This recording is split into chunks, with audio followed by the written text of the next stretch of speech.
강혜신의 오늘의 미국.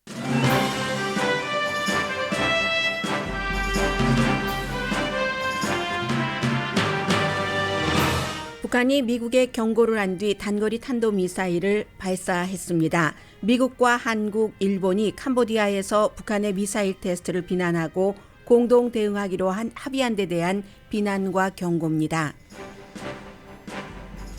공화당이 차기 의회 다수당으로 하원에서 확정됨으로써 바이든 대통령은 의회의 입법에만 의존하는 게 아니라 다시 펜 앤 폰 시대로 돌아가게 됐습니다. 로스앤젤레스의 241년 역사상 처음으로 여자 시장이 탄생했습니다. 캐런 베스 시장 당선자는 로스앤젤레스 태생으로 주정부와 연방정부에서 일할 때 화합하는 정치인이라는 평판을 받았습니다. 급선무는 홈리스 피플과 범죄입니다. 연방 상원에서 결혼 존중 법안 통과에 장애를 넘었습니다. 예상보다 많은 12명의 공화당 연방 상원 의원이 이 안에 찬성한 결과입니다. 마이크 펜스 전 부통령과 마이크 폼페오 전 국무장관이 날마다 트럼프 전 대통령의 정치 미래를 막아야 한다는 의견을 발표합니다. 추수감사절 여행은 팬데믹 이전으로 거의 회복될 것이라고 AAA가 예상했습니다. 대형 소매 체인의 블랙 프라이데이 쇼핑이 땡스기빙 데이 전인 이번 주 일요일에 시작됩니다. 10,000명을 해고한다고 밝힌 아마존이 인공지능을 활용하는 각종 로봇은 줄줄이 추가하고 있습니다. 미국 언론도 월드컵 전력을 분석합니다. 팍스 스포츠는 손흥민 선수가 여차하면 정우영을 봐야 하고 한국의 아킬레스 힐은 왼쪽 측면 공격이라고 분석했습니다.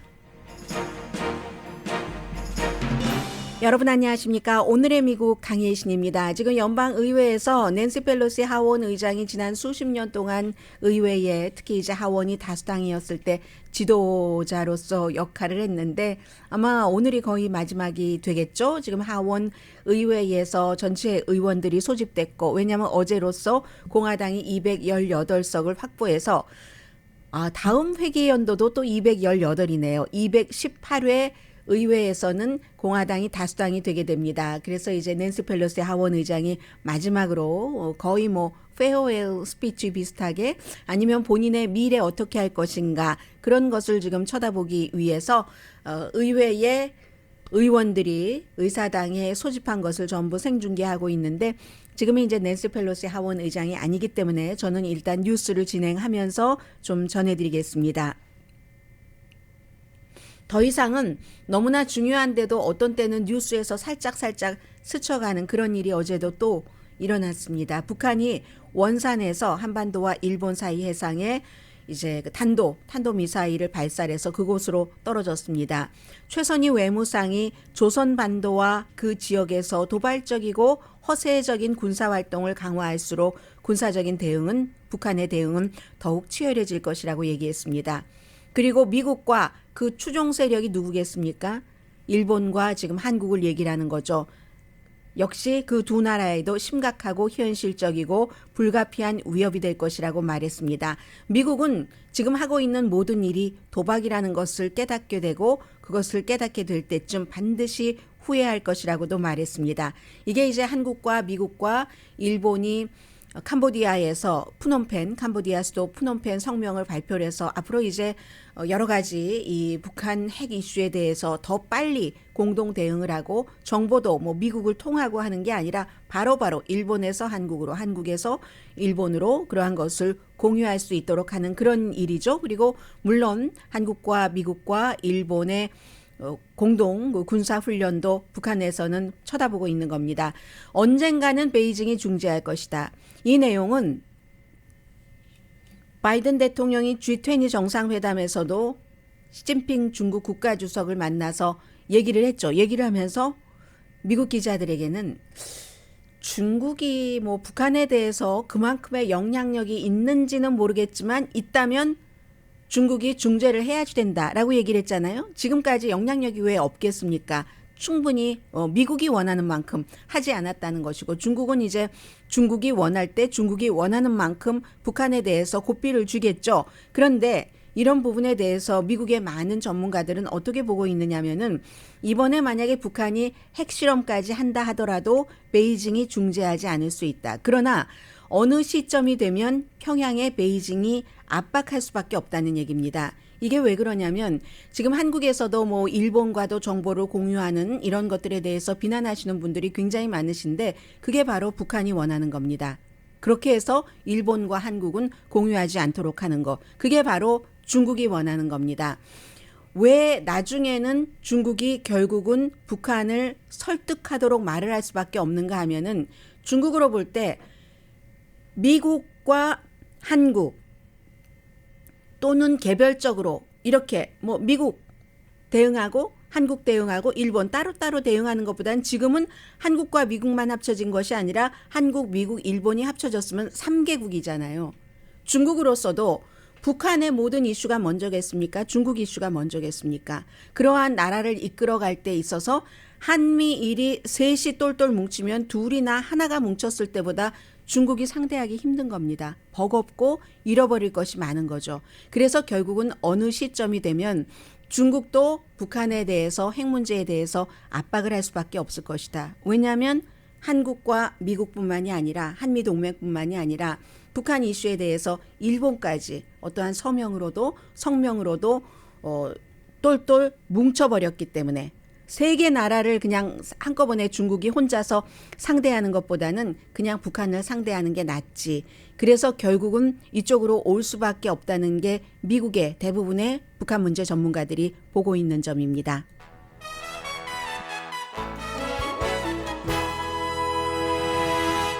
네, 아직은 낸시 펠로시 하원 의장이 얘기를 하고 있지 않은데, 어제 이제 그 218대 미국 의회는 218표를 과반수를 하원에서 일주일 넘어 만에 공화당이 확보를 해서, 현재는 민주당이 211, 공화당이 218, 6개가 남았습니다. 대부분이 그 캘리포니아주입니다. 그리고 한 군데 다른 군데가 있고, 그리고 알라스카가 있는데 알라스카는 뭐 민주당이기 때문에요.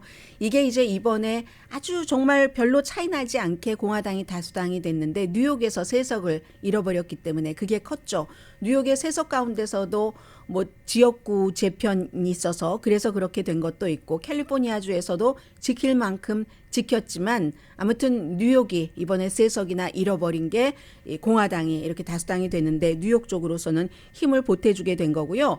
그러면 별로 큰 차이는 나지 않습니다. 그런데 우리는 미리 미국의 내년을, 미국의 많은 것들은 그 의회에서 나오기 때문에 218대 의회를 미리 볼 수가 있는데, 소위원회가 전부 공화당 의장이 됩니다. Winner takes all 일이 되는 거죠. 뭐 한국처럼 뭐 어떻게 나눠 갖고 하는 게 아니라 Winner takes all이기 때문에, 아무리 숫자가 작아도 이것은 공화당이, 특히 이제 법사위원회 같은 공화당이 의장이 있으면서 헌터 바이든 것부터 빨리 수사해 하면 그렇게 되는 거죠. 그런데 그 밖에 많은 이슈에 있어서는 지금 공화당도 막 다수로 된 게 아니기 때문에, 케빈 맥카티라는 이제 차기 하원 의장이 될 사람의 힘이 그다지 강하지 않습니다.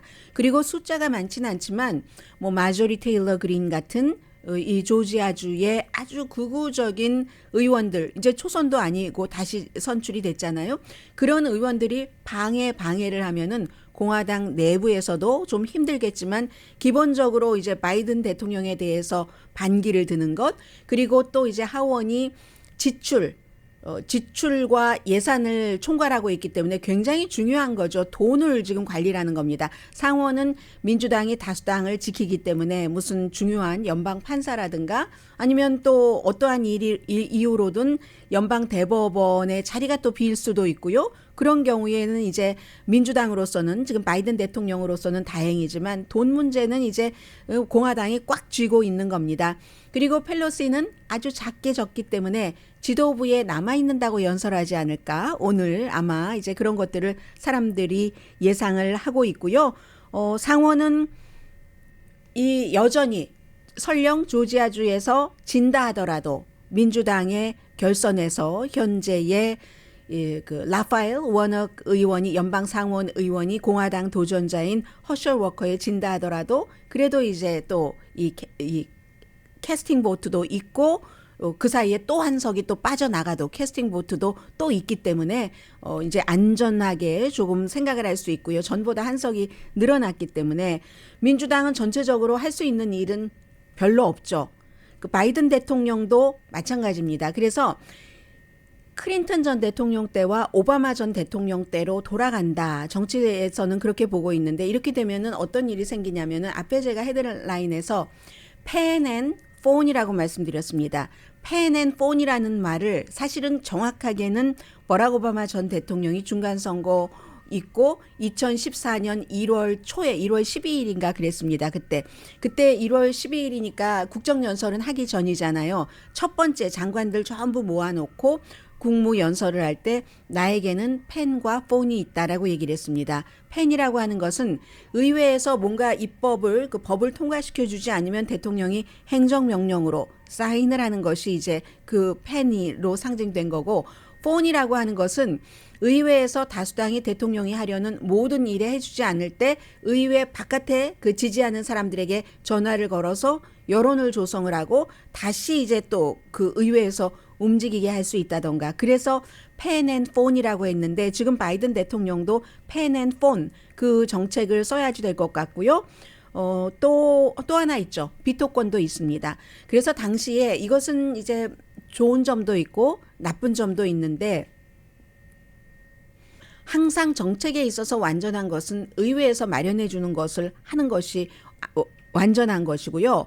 좋은 것은 대통령이 그때그때 할 수는 있죠. 그렇지만 그래서 오바마도 뭐 이민, 드리머가 바로 그때 그렇게 나온 거잖아요. 뿐만이 아니라 무슨 환경 문제라든가 최저임금이라든가 또 국립공원 같은 것도 공화당이 다수당이니까 막 그 당시에도 오일 시추 같은 거 많이 하겠다고 하고 했었을 때 대통령의 행정명령으로 어떤 뭐 유적지라든가 이렇게 묶어두고 많은 것을 하지 못하게 아꼈다가 이제 그 이후에 그 쉐일 기술 같은 것들도 충분히 시추 기술이 발전이 되고 나서 이제 미국이 최근에는 이제 쉐일 오일을 많이 수출하는 국가가 됐잖아요. 왜냐하면 대통령은 지금 당장뿐만이 아니라 미래도 생각을 해야지 되니까 그렇게 많은 일을 했는데 여기에 또 나쁜 것은 뭐냐면 드리머 같은 것이 하면 뭐합니까? 이렇게 대통령의 행정명령이고 입법으로 된 것이 아니기 때문에 또 대통령이 바뀔 때마다 이렇게 저렇게 되고 또 법원이 바뀔 때마다 상황이 많이 달라지기 때문에 드리머들이 고통스럽고 불안하고 그렇게 한두 사람의 인생이 아니잖아요. 거의 100만 명이 되는데 어렸을 때 아무것도 모르고 부모님이 미국에 오니까 불법 체류자인지도 모르고 왔다가 미국에서 또 교육은 또 차라리 시켜주지 말든지 교육 다 시켜주고 해서 미국으로서도 충분히 투자는 하고 본인들도 미국 사람인 줄 알고 살았는데 나가라고 하니까 얼마나 황당하겠어요. 수많은 사람들의 인생을. 그런 장단점은 있는데 어쨌든 대통령으로서는 펜 앤 폰으로 할 수밖에 없는 지금 그런 위치고요. 제가 지금 그 캐런 베스에 대해서도 말씀드리려고 했는데 여기까지로 일단 마무리를 하겠습니다.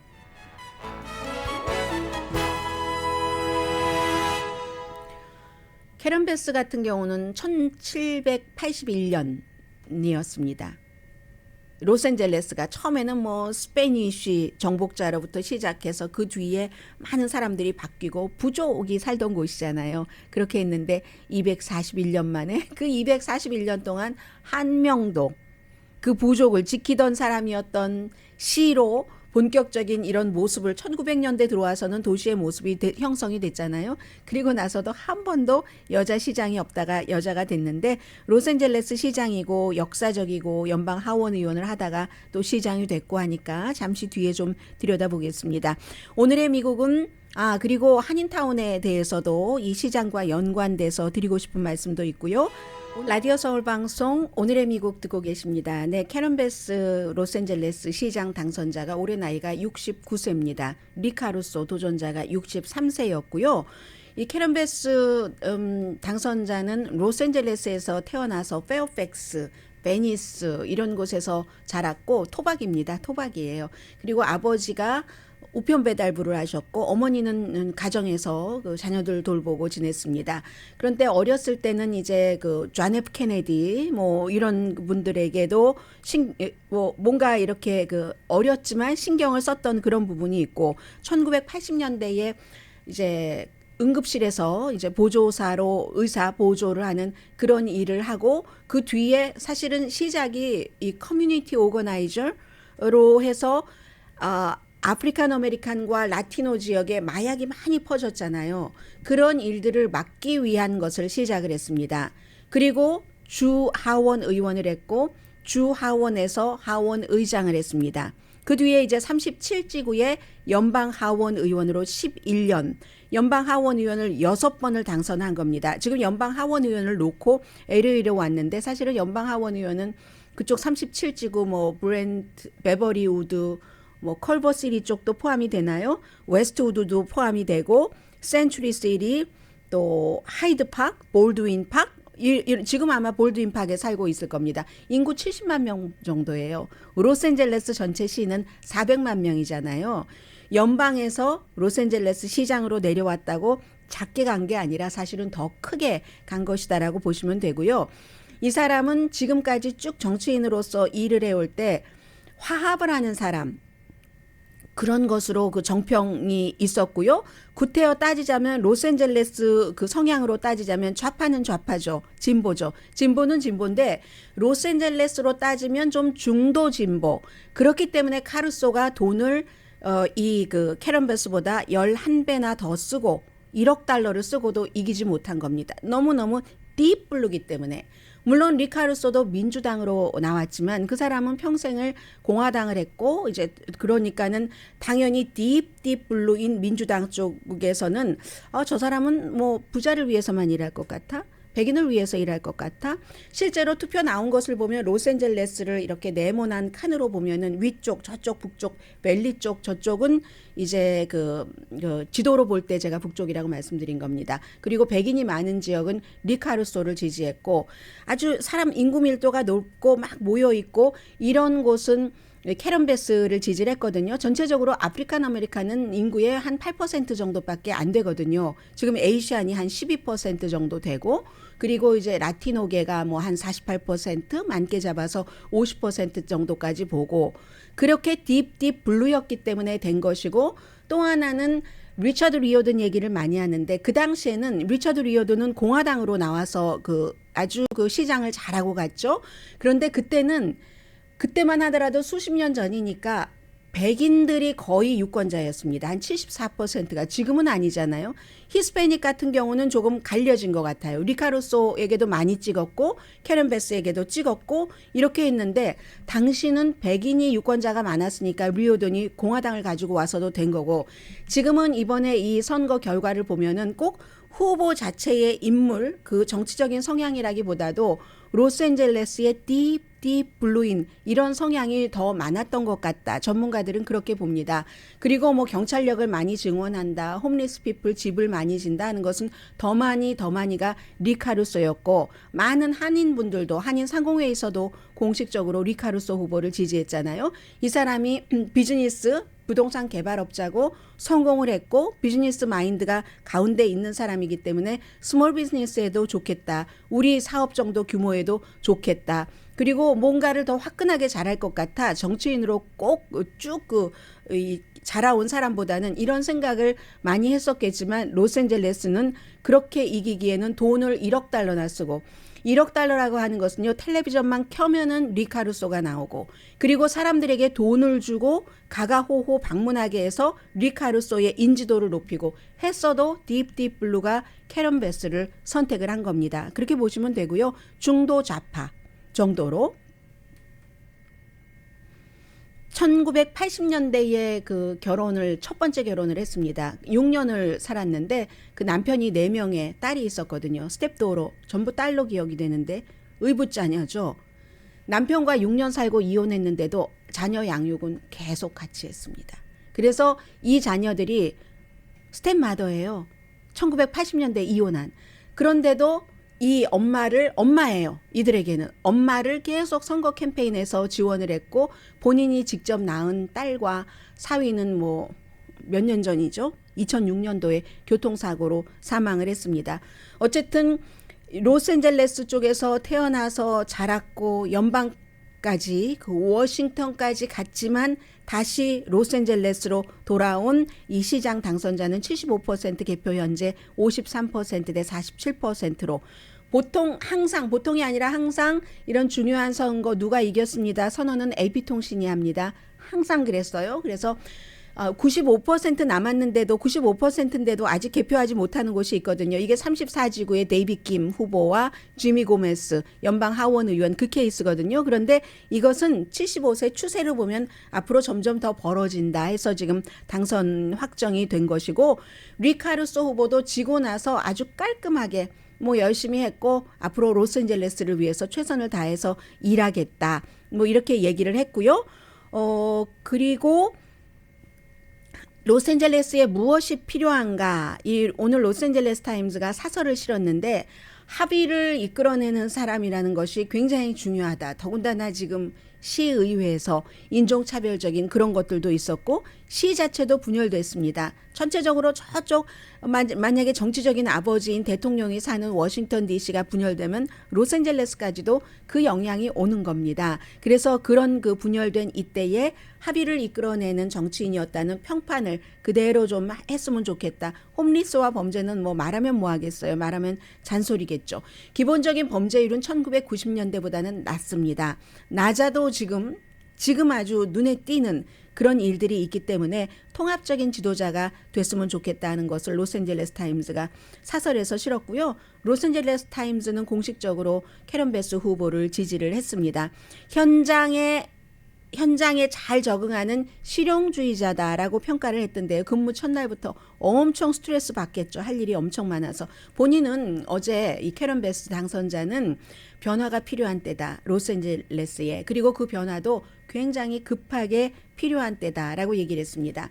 제가 이제 여기서 또 하나 느끼는 게 선거가 항상 제가 볼 때는 항상 그랬습니다. 리처드 리어든 그때는 이렇게 돈 많이 쓰지 않았지만 돈이요.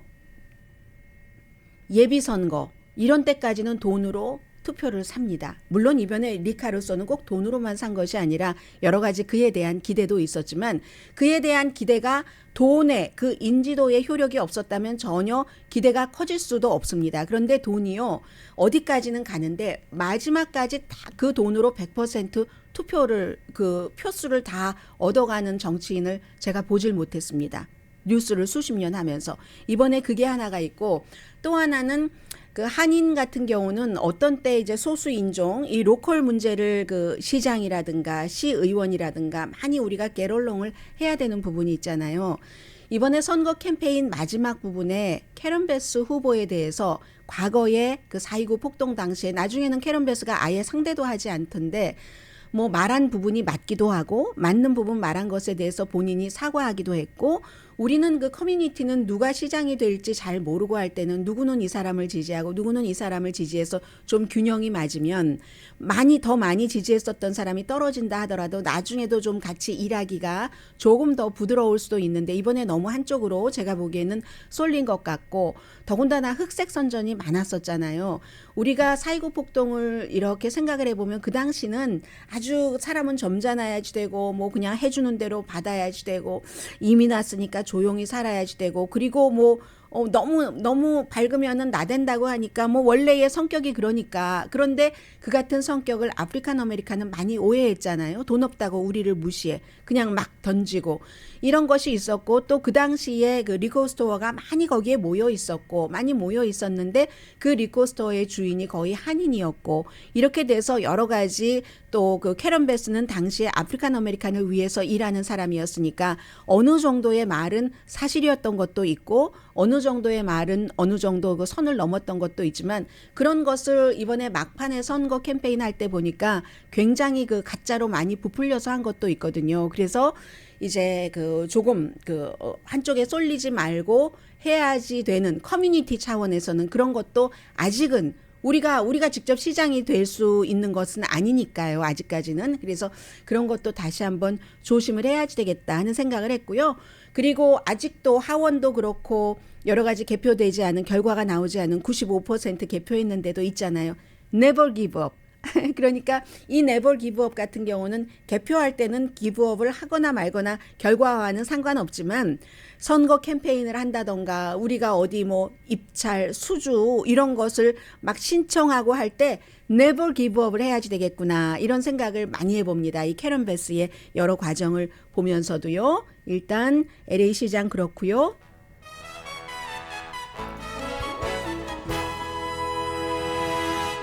낸시 펠로시 하원 의장이 지금 연설을 하기 시작했거든요. Democratic leadership in the next Congress. For me, the hours come for a new generation to lead the Democratic caucus that I so deeply respect.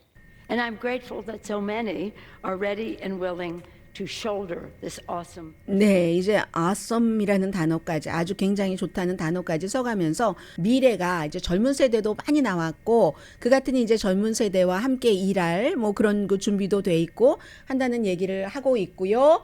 아, 그렇게 얘기한 거 보니까 제가 방송을 하느라고 못 들어서 그렇지 이 지금 리더십을 포기하지 않겠다는 것인가요? 포기를 하겠다. Will not seek re-election to. 낸시 펠로시가 본인은 새로운 리더십을 얘기를 한 것이 본인은 이제 이 지금은 다수당이 아니고 소수당이지만 역시 지도부를 선출을 해야지 되는데 거기에 나가지 않겠다라고 선언을 했습니다.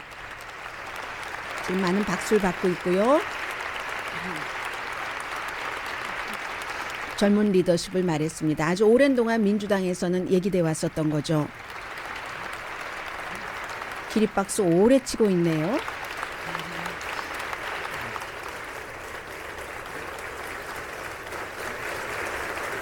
뭐 이거 대통령이 국정연설할 때보다도 기립박수가 더 큽니다. 항상 나가는 사람에게는 박수를 많이 쳐주죠. 이제는 다시는 이제 찾지 않는다고 하니까. For our darling children. 네, 여기까지 들었으면 이제 중요한 얘기는 다 나온 거죠.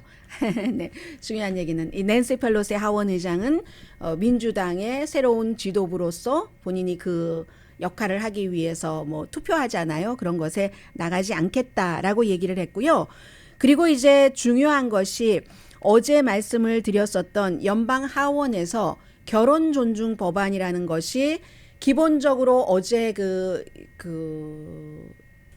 의사진행 방해를 할 수 없도록 공화당 의원들도 12명이 여기에 찬성표를 던졌거든요. 그래서 아마 이달 말에 통과가 될 겁니다. 하원에서는 7월 달에 이미 통과가 됐는데 상원에서 약간 수정된 게 있기 때문에 아마 하원에서도 그것을 다시 받아들일 겁니다. 그리고 지금의 하원은 민주당이기 때문에 다수당이 된 공화당이 아니기 때문에 당연히 이게 통과가 될 텐데 이것도 미국의 추세인 거죠. 결혼에 대해서 존중한다는 것이 모든 성차별 이런 것도 그렇고 다른 인종과 다른 인종 간의 결혼 이런 것을 연방정부 차원에서는 동등하게 한다.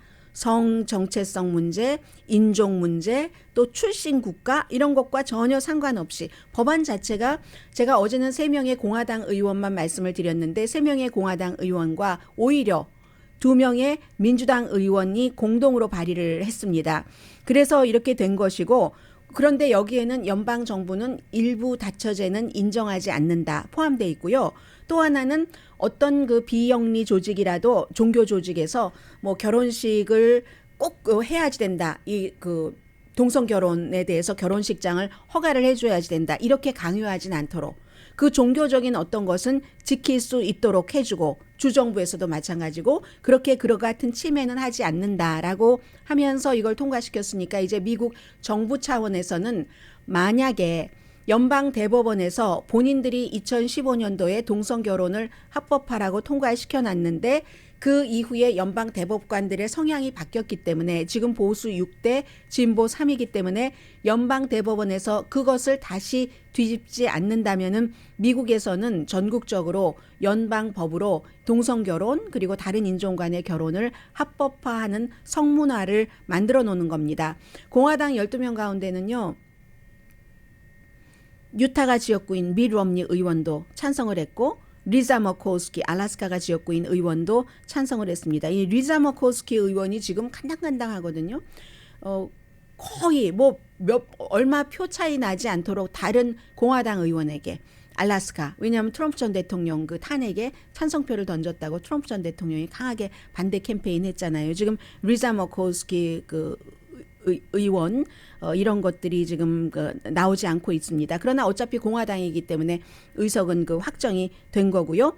그리하여 1996년도에 결혼보호법이라는 게 있었습니다. 이건 결혼은 남자와 여자 사이에만 존재한다. 이걸 없애고 연방으로는 이렇게 결혼이 모든 사람들의 결혼을 다 축복한다 하는 것이 이번 이달 말에는 마련이 되게 될 거고요. 하원에서도 7월 달에 예상보다 많은 공화당 의원들이 찬성표를 던졌거든요. 47명. 그런데 제가 쭉 아침에 다시 찾아봤습니다. 미셸 스틸 의원과 영킴 의원은 여기에 반대했습니다. 반대했고 뭐 민주당 한인 두 사람 지금 이제 재선된 앤디 김 의원 그리고 마를린 스트릭랜드 워싱턴의 10지구 의원은 이 안에 찬성을 했었고 바이든 대통령이 어제도 그렇게 말하더군요. 사랑은 사랑입니다. 사랑에 뭐 누구와 누구와의 사랑만 사랑이고 누구와 누구와의 사랑은 사랑이 아닌 게 말이 안 되죠. 미국 사람들은 모두 사랑하는 사람과 결혼할 권리가 있습니다. 이렇게 얘기를 했고요. 동성결혼은 연방 대법원이 동성결혼을 합법화한 이후에 지지율이 굉장히 높아져서 낙태에 대한 지지율보다 미국에서 동성결혼에 대한 지지율이 더 높습니다. 현재 갤럽 등에서 70% 이상. 그러면 공화당도 과반수 이상이 지지를 한다는 얘기가 되잖아요. 지금 이게 미국의 추세라고 말씀드리고요. 잠시 뒤에 추수감사절 그리고 경제와 관련된 뉴스 전해드립니다.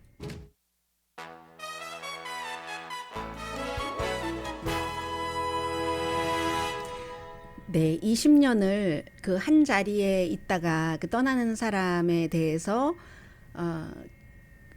같이 일을 했었던 많은 후배 정치인들이 정말로 아주 진심으로 지금 낸시 펠로시 하원 의장과 허그를 하고 합니다. 낸시 펠로시 하원 의장도 일일이 다 누가 여러 사람이 이렇게 나하고 허그하자고 하고 손잡자고 하니까 한 의원이 내가 더 강해하는 것을 보여주기 위해서 막 어린 아이들이 싸움하면서 잡아 끌듯이 나하고 먼저 허그해 하고 막 잡아 끄는 그런 모습이 텔레비전에 보이네요.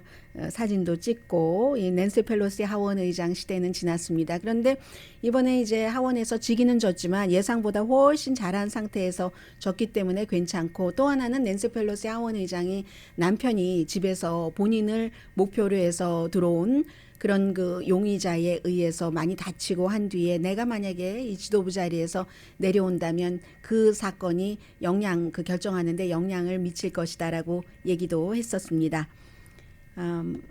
기본적으로 이 뉴스는 큰 우리가 대명사처럼 돼 있는 미국의 큰 체인 스토어들이 있잖아요. 그 체인 스토어들은 지금 벌써 이렇게 하고 있네. 이게 만약에 추수감사절에는 끝났다 하더라도 스몰 비즈니스를 하시는 분들도 전부 그냥 그때 즉흥적으로 하시는 것보다는 뭐 다른 데서는 어떻게 하더라 하고 알고 계시는 게 좋을 것 같아서 전해드립니다. 타겟이 요즘 뉴스 많이 되네요. 왜 대한항공 승무원은 지금 수술하고 안정을 되찾아가고 있다고 하죠. 타겟에서 홈리스 피플에게 흉기로 찔려서 칼로 찔려서 그리고 그 홈리스 피플은 타겟에 경호원이 쏜 총에 맞아서 숨졌고요. 타겟이 블랙 프라이데이 쇼핑을 이번 주 일요일부터 시작을 한답니다. 온라인으로부터 이제 더 강하게 물론 오프라인에서도 시작하지만 사상 최고의 세일이다 이렇게 얘기를 하는데 어제 제가 딱 이 시간이었습니다. 타겟이 원래 예상했었던 것보다 3, 4분기에 이윤이 줄어들었다고 해서 주식값도 많이 내려가고 사람들이 이자율 신경을 쓰는가 보다라고까지 발표를 했었는데 그러니까 더 일찍 그리고 세일도 타겟의 발표에 따르면 더 좀 품목도 많이 지금은요 타겟의 CEO가 하는 얘기 들으니까 사람들이 정상 가격인 것은 사지를 않는데요. 다 세일을 해야지 되기 때문에 50%까지 예를 들어서 이 지금 타겟의 얘기입니다. 한인 스토어도 다 마찬가지일 겁니다. 65인치 스마트 텔레비전이 $329 99센트 한 $300 깎은 거예요. 50%. 그리고 장난감도 하나 사면 하나는 50%에 준다던가 100만 개 이상 아이템 아이템이 그렇게 많나요? 그런 게 50%까지 세일을 하고 땡스기빙 데이 그날 자체는 문을 닫는답니다. 그것은 이제 앞으로 영구히 그럴 것 같아요. 팬데믹 때부터 그렇게 하기 시작하더니 뭐 코스코라든가 홈디포, 베스트바이, 월마트 다 땡스기빙 데이 때 문 닫잖아요. 마샬, 샘스클럽 마찬가지로요. 그래서 이제 그 사이버 먼데이를 또 하고 또 하나는 가격 매치를 해준답니다. 이렇게 해서 샀는데 이 뭐 추수감사절 이때에 블랙 프라이데이 이미 시작을 해서 샀는데 그게 12월 24일까지 가격이 그 가격보다 더 싸지면 그럼 가격 매치해서 리턴을 받는 거겠죠. 지금 이런 식으로 딱 계획을 세우고 일을 하고 있습니다. 아무래도 그 이자율을 인상한 게 사람들의 구매력, 그 파워를 줄인다고 생각을 해서 사람들이 뭐 세이빙한 데서 물건을 산다던가 일반 예산으로 매주 내가 이만큼 써야지 되는데 하는 데서 사려면은 좀 더 싸야 되잖아요. 가격이라든가 프로모션에 민감해지게 되죠. 정가면은 안 산다 하는 것을 타겟이 파악하고 있는 것이라고 일단 공식 발표를 했습니다.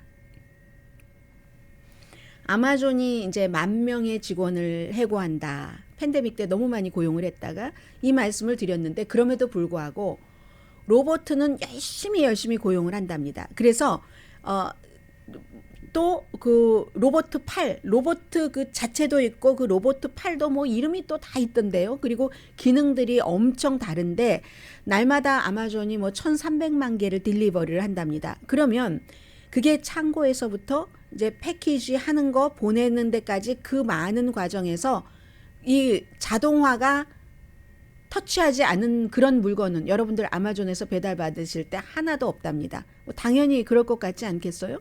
그리고 어떤 경우는 팬데믹도 우리가 겪어봤지만 사람은 뭐 이직률도 많고 또 결근율도 많고 로봇은 그렇지 않잖아요. 그래서 이제 기계와 사람이 관계가 정립되고 나면은 생산성이 대단하더라.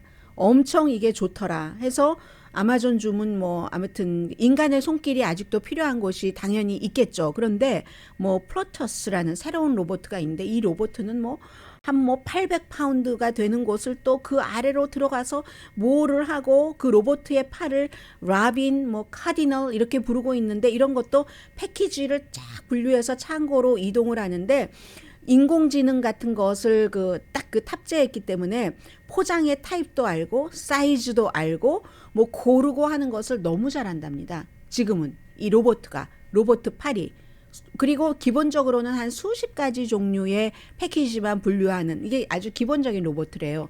그런 로봇과 달리 스파로우라는 이 로봇은요. 수백만 개의 제품을 전부 인식한답니다. 수백만 개를 인식한대요.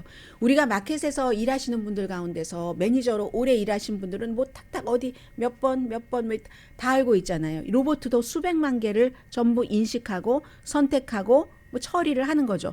설령 다른 물건 아래 묻혀 있는 것까지도 판별을 한다고 하거든요.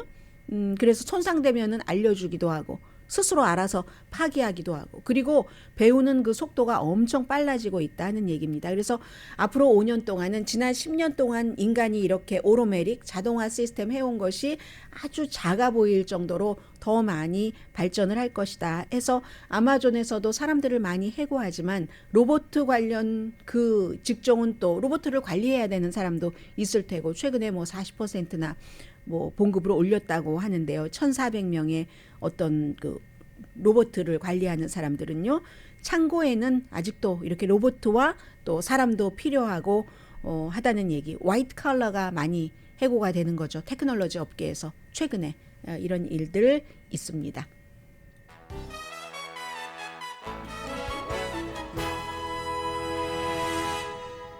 미국이 굉장히 많이 바뀌고 있습니다. 그제도 그랬고 어제도 그랬고 또 며칠 전에도 그랬고 어제도 그랬고 마이크 펜스 전 그 부통령은 뭐 CNN 방송, 팍스 뉴스 가릴 것 없이 인터뷰를 하면서 본인의 이제 책을 썼지만 그 So Help Me God이라는 그리고 이제 슬슬 그 정치적인 시동을 거는 것인데 트럼프 전 대통령이 1월 6일에 했었던 그 일이 미국과 본인 가족에게 너무너무 위험했다 하면서 역시 뒤에 하나를 더 붙입니다. 그러나 기독교인들에게는 용서라는 것이 옵션이 아니다. 무조건 용서를 한다는 거예요. 그런 트럼프 전 대통령을 위해서 나는 기도합니다. 이런 인터뷰를 이어가고 있고요. 또 마이크 폼페오 전 국무장관, 이 두 사람이야말로 가장 트럼프 전 대통령에게 충성을 했었던 사람들입니다. 트럼프 전 대통령이 힘이 있었을 때. 마이크 폼페오는 뭐 며칠 전에도 트럼프 전 대통령에 대해서 뭐라고 얘기를 했고 어제도 또 트윗을 한 것을 보니까 미국은 지금 본인을 피해자라고 주장하는 사람을 그 지도자로 가져서는 안 된다라고 얘기를 했습니다. 정확하게 뭐라고 얘기했는가 한번 볼까요? 네. 피해자로 자처하지 않는 지도자가 리더가 필요하다. 더 진지하고 소동을 좀 덜 피우고 좀 시끄럽지 않고 앞을 보는 리더. 백미러를 보면서 내가 피해자야 라고 주장하지 않는 리더가 필요하다. 이 이름 말하지 않았지만 누구겠습니까? 그리고 또 트럼프 전 대통령이 나 세 번째 대통령 선거에 나갑니다라고 얘기할 때도 나는 피해자다. 나는 빅팀이다라고 얘기를 했었거든요. 그런 것을 보면은 이 분위기가 공화당 분위기 바뀌었죠. 그리고 이렇게 민주당도 이제 지도부가 젊어진다니까. 낸시 펠로시 하원의장이 82살이니까요. 이런 분위기가 있습니다. 팍스 스포츠 보시던 분들 많으시죠. 팍스 스포츠에서 이제 그 H조잖아요. 한국이 포르투갈, 우루과이, 가나, 한국인데 기본적으로는 포르투갈과 우루과이가 어드밴스드 팀이라고 예상을 합니다. 그런데 한국을 이 네 팀 중에서 이 두 팀이 우승할 가능성이 있지만 한국은 이걸 또 봐야지 된다는 겁니다. H조에는 뭐 스타가 많아서 너무 많잖아요. 뭐 등등등등 여러분들 다 아시는 손흥민 선수를 포함해서 모든 나라에서 다 많은데 한국도 황의조, 손흥민 물론이고 김민재 또 24살의 익사이링한 선수라고 얘기를 했습니다.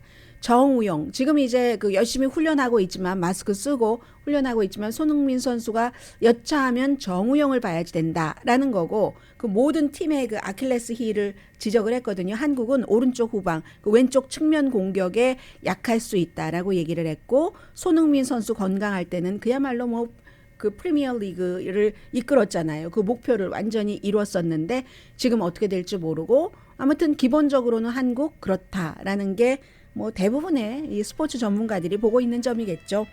여자들이 여권을 상징하기 때문에 하얀색 옷 입고 낸시 펠로시 하원의장이 오늘 내가 홈메이커에서 하우스 스피커가 될 줄 몰랐다. 가정주부에서 하원의장이 될 줄 몰랐다. 라고 마지막 인사했습니다.